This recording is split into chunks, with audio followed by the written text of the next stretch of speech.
Hello, it's Electra and Halloween starts early for me, so let's get to it. Last year you saw this one's evil counterpart, Mrs. Clown, and this year you're going to see her husband. In this video I'm going to be jumping straight into the makeup, but there is 2 other videos that go along with this tutorial, and both of those will be linked in the end card and down in the description below. The first one is where I apply a bald cap, so I'll teach you how to apply one of those, and the second one is how I achieve this clown's creepy hair. Right, enough with the blabbering and get to what we're doing here. For this clown, as you can see, I'm going in with a good old-fashioned method of liquid latex and cotton, because for this clown I wanted him to have like a ripped open cut eye, as if he'd messed up his makeup and he just got really angry and carved it into his face, because he's a bit of a psychopath like that. So I'm just layering up pieces of cotton wool and liquid latex around my eye, making sure to be careful not to get it in your eye, or in any of your hair if you've got eyebrows. Obviously I haven't, because that is a bad idea to do. You definitely want to be careful with using liquid latex, and some of them are really high in ammonia. This is one by Maybelline, and it's really low in ammonia, so you can use it around the eyes without getting any tearing or any streaming like that. But if you're using liquid latex from some like party shops or stuff like that, some of it can be really high in ammonia. So you just want to make sure you give it a little sniff before you put it in your eyes, and that will tell you before you put it anywhere near your face whether you want it around those areas at all. This part, as you can see, I'm just forming kind of like a diamond shape around the eye, and I'm making sure to push the edges into the skin to blend it in as perfectly as we can. When you're using cotton and liquid latex on small areas like this, it is much easier to build it up and make it look a lot more smooth than it is if you're doing it over a large area, because working with cotton and liquid latex can be very, very messy, and it just pulls everywhere if you don't get it saturated fast. But you can see here I'm going in with the flat end of some tweezers, and I'm just using that to push the latex into the skin to blend it as much as possible, because for this look it's really, really important that we get those lines seamless, so it really look like the skin has been peeled away and carved out. Here I'm pinching the latex that is closest to the end of the wound, and if you wanted to do this more of a peeling way, you'd put a little bit more latex over close to the eye, and then when it's dry just peel it back and cut it and make it look all jaggedy and edged like that. For this I wanted it to look more like he'd carved it into his face, so he'd already cut the skin away. It's kind of like a bit of a flappy skin bit, but it's just less of the peeling of the latex. It's more pinching it, so it's like thicker edged skin instead of being like a flap, if that makes sense at all. You can also see at the top of the diamond I've kind of pushed it up into the forehead area, and at the bottom of the diamond closest to my chin I've pushed indentations there as well. So kind of like the skin has been carved and ripped up and down at those 2 points. Now I've got the latex around the eye up to the thickness that I like, and it's all blended in as much as I can before the colour. I'm going on to doing the mouth, and in this look the mouth is completely covered. There's no way you can talk or smile or do anything with this. There will be a tiny little hole so you can get a straw in there for drinking if you're wearing this at a party, but this is a look where the mouth is completely covered. So I'm going around the edge at the moment to get a line where I want the mouth to be, and then I'm going to be going completely over the mouth with cotton and latex again and building that up so it's completely there to look like an evil smile. Bear this restriction around the mouth in mind if you're going to be recreating this for Halloween, and a recommendation if you didn't want that restriction is just to draw the mouth on with some face paint or some cream paints. It wouldn't give the same evil effect as this, but it's a lot more easy to do things during the night. Now you can't really see very well what's going on at this part because everything's so white as the latex hasn't fully dried yet, but I morphed some teeth out of some PolyMorph thermoplastic, and I cut them into little jagged edges so that they could look like really horrible, evil, spiky teeth. And then as the latex is still wet, I push them into it, kind of in a random fashion, but keeping the idea of having teeth coming down from the top and teeth coming up from the bottom. And to support those teeth even further, because the teeth aren't porous at all, so they don't really adhere to liquid latex very easily, I'm just taking a very small bit of cotton again and some more latex around the base of the tooth and moulding that into the prosthetic that we've already made and built up as those lip areas, just to give it a little bit more support and structure so it stays upright. And for some of the teeth, I even peeled the latex away in some areas, just so I could push the teeth in those places to give them more of like a random effect of the way the teeth would be growing in the mouth. Once you're happy with the placement of all the teeth, it's just a fact of going around with some more latex and maybe some cotton in places, just to add some more structure and make sure everything stays in place.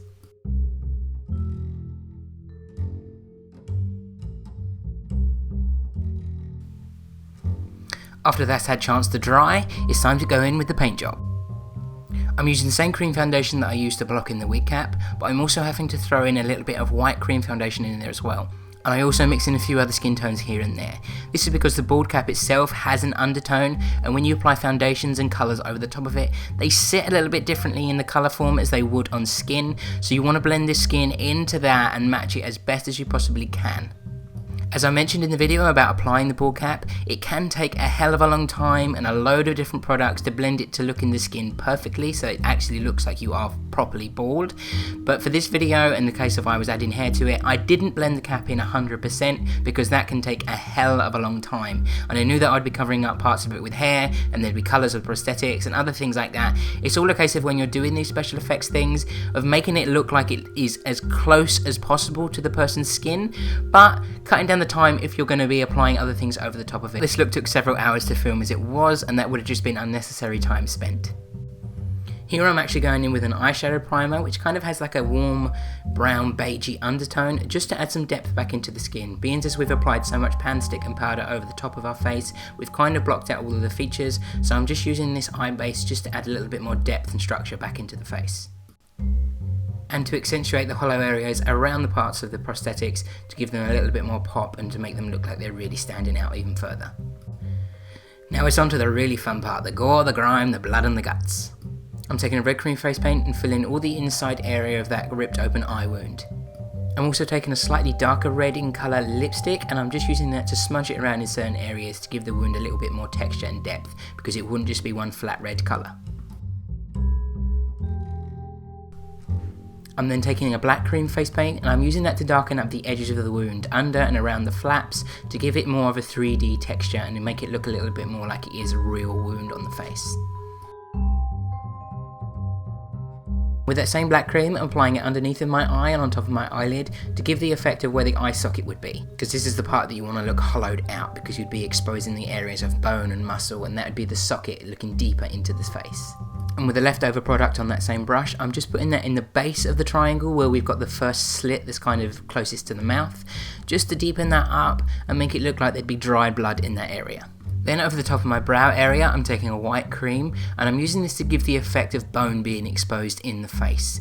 You want to make sure that you blend this in really well because you don't want it to be blurred with the red and turn pink. You want to put down the white and then kind of paint over the red over the top of it till it's almost gone, but so you've just got like a kind of a highlight shining through, because that is what would be the bone exposed on the top of the forehead where the skull is. Now I'm moving on to the mouth, and I'm basically using all the same steps and techniques as I applied on the eye, making sure to keep the dark points inside the centre of the mouth and using the black, and blending it into red so it gets the darker shades of reds and light shade of reds as it gets to the outsides of the lips and the gums. You do want to try and keep the application of these products as neat and tidy as possible and try and avoid getting it onto the teeth, but if you do get a little bit on it, I'll show you how to clean it up in a second. Here's a clean up part on the teeth. You just want to take either 100% alcohol or a window cleaner, because makeup remover doesn't really have the cutting power to get through makeup when it's on polymorph plastic, but these two products will get it off 100% and make them nice and clean again. Now that the eye wound and the teeth and gums are coloured in, it's time to slap on his war paint. Around the mouth, basically on his extremely overdrawn lips, I'm using OCC Lip Tar in Technopagan, and I'm drawing that out the ends into kind of like a weird creepy smile up towards the cheekbones to give an elongated grin to his face. Next I'm taking several different shades of matte green eyeshadows and I'm dusting them all around the wounded eye area. This is to make it look like he had done his makeup and it's all kind of smudged and been cut and moved around on his eye, where he's carved at his face, where he's caused all that damage and carved at his face because he was triggered because he couldn't deal with his makeup going wrong. As I'm applying it, I'm making note of how makeup would actually fall on the face, so around the bottom of the areas is where it'd be darker because you'd have a lot more of eyeshadow fallout. Then also taking a green cream face paint, I'm using that to just smudge around the edges a little bit more to make the makeup look even more grimy and to make it look like he's been sweating with the makeup on and things have been smudged around even further. Just adds a little bit more dimension to the face and makes the makeup look even more dishevelled. Adding on the lips just to give them a little bit more detail, I'm using a chunky blue glitter because everybody loves glitter, even clowns. But it's a love-hate relationship for them as well. I decided to add really large arched pointy eyebrows to him because in some of these monsters adding slightly human features makes them look even more creepy, so I decided to give him really overdrawn large blue eyebrows to match his blue hair. Bit like me. To fill in the outline of the brows, I use a matte blue eyeshadow from Inglot. The number of that will be listed down in all the products listed below because I can't remember it offhand. And then to fill in over the top of that, I use OCC Lip Tar in Pool Boy just to give the eyebrow a little bit more definition and colour. Not forgetting to give the brow a slight ombre from the centre of the face because even clowns like to have nice eyebrows. Using the remaining product that's left over on the brush, I'm using that to mark in an eyebrow on the other side. Now this one you want to be all kind of dishevelled and torn up and messed up, just like his eye is, because he would have carved through this as well when he was cutting his face because of his makeup going wrong. To finish off his normal eye, well, normal for clowns anyway, I'm taking Carbon by MAC and I'm applying it all over the top of my eyelid and applying it up through the crease as well. Kind of in a circle motion, but nothing of this has to be neat, just smoke it out and apply black onto the eyelid. Using the same green cream paint that we used on the other eye, I'm using this to mark out a bit more of a neater diamond shape around his eye. Following the same kind of techniques that we did on the other side for the cut, you want it to be like a triangle that's curved in at the sides, top and bottom, to make a diamond around the eye. This is a kind of weird, typical creepy clown thing. Most clowns have kind of ornate shapes drawn around their eyes, and this is what he wants on that eye, just to match up in the same kind of technique, but this one went a little bit better and he didn't have to carve it out. While that green cream is still tacky and not fully dried down, I'm applying a green glitter over the top of it.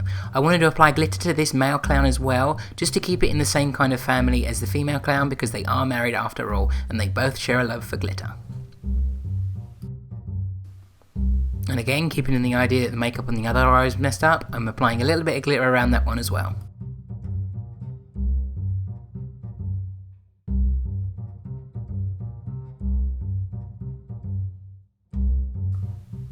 His eye makeup is pretty much complete now, it's just a case of going in and adding a little bit more detail. I went in over the eyes because I didn't think they were dark enough with a black Khôl pencil. This one's by Rimmel and it's in the shade Black Magic. Then also went in with some black gel eyeliner by Illamasqua, and I used that to darken up the eyes even further. Add some smudges around the neater eye just because it looked a bit too clean, and for a clown that had had a bit of a psychopathic breakdown, it wanted to be a little bit more smudged as well. And then I used that to add some kind of like fake drawn in lines on his forehead to give him a little bit more age and like he's got really over exaggerated facial expressions. Powder over those wrinkle lines because we've drawn them on in black, and black can be a little bit too exaggerated because it's not very natural, and by powdering over it just gets it to blend into the skin a little bit better. He had to have a classic clown's red nose, and to achieve this I just got a ball of cotton wool, completely and utterly dipped it so it was fully saturated in liquid latex, and then I moulded it into a circle around my nose. I then used a black water activated face paint, and I used this to apply all around my neck. I like doing this technique quite a lot in kind of these weird creepy tutorials because it kind of gives the effect of the face floating off the body, and if you're wearing a dark costume as well, it also blends the neck into the costume and keeps more emphasis on the makeup you've applied to the face. I used a red liquid lipstick around the gums just to brighten them up a little bit, and I also used that same lipstick to colour in the nose. When it was dry, that is, because this took a while to dry. The final thing I did was change my contact lenses. These ones aren't my prescription, that's why I wasn't wearing them through the tutorial, and these are Demon lenses by youknowit.com, and I also went in with a stippling sponge and applied kind of like dirt around the face with like a brown greyish kind of undertoned face paint, and I also applied stipples of blood around the eye as well from the damage he'd carved into it, and I put some of that blood in his hair as well because it would have splashed into his hair while he was doing the damage. So yeah guys, I hope you enjoyed that video, and I hope that I didn't scare too many people who have clown phobias out there, as I know he's kind of creepy. Make sure you go and check out Mrs. Clown, who I did last year. All my social media links and the products that I used in this tutorial will be down in the description below, so follow me along on them and check those out. Please give the video a thumbs up and subscribe if you haven't already, and until next time, bye bye!